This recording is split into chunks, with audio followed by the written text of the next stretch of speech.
The English country duo The Shires started off their career as an up-and-coming band who met through mutual friends and went on to be supported by BBC Radio 2.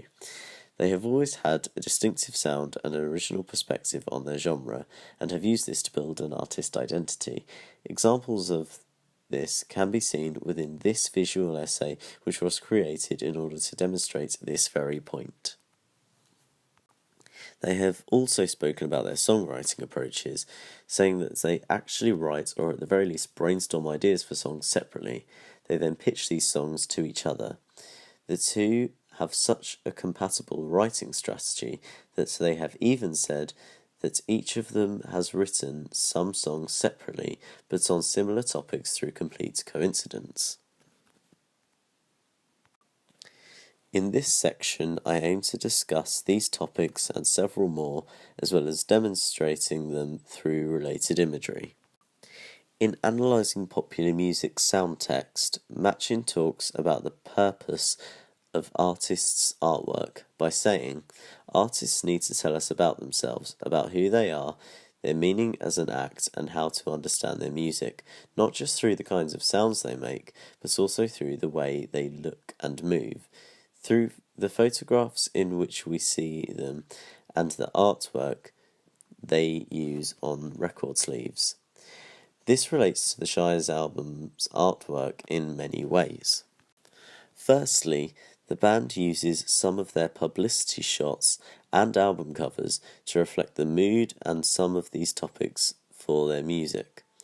This can be seen on the cover for their debut album, Brave, for example. When looking at the two of them, we can see that Chrissy is looking thoughtfully into the distance. This relates to the music that is on this record because the lyrics do talk about thoughts, emotions, and speculation. By comparison, their second album cover is much more forward-facing. They are both looking directly at the camera, which again relates to their music, as it is much more personal and about them. The band's first few EPs have very little accompaniment, resulting in a less developed sound, with mainly vocals and guitar as their instrumentation.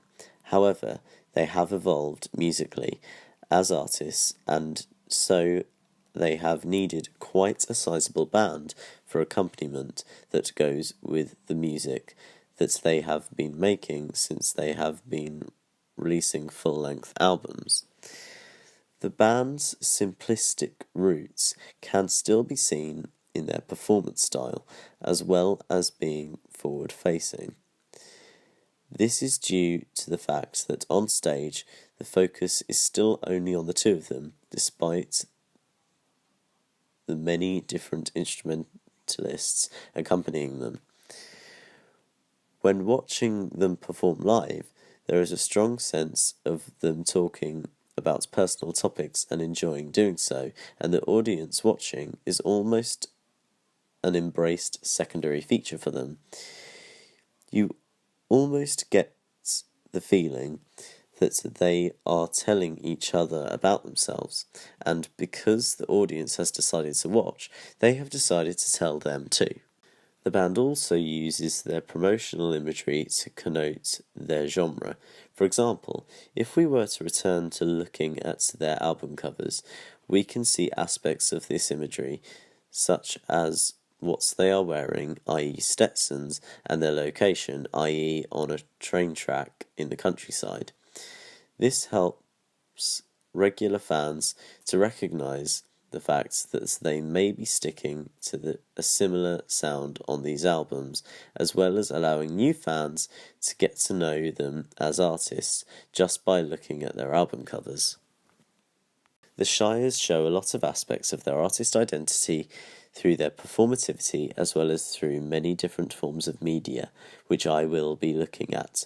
Due to the fact that they are a duo who started their career by playing simple acoustic music, this may be seen as making them anti-spectacular.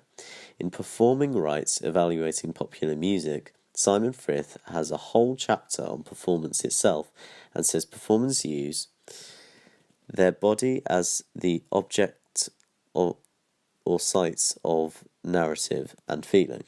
This applies to the Shires because their music is very emotive, and this in itself adds to the anti-spectacular nature of their performances.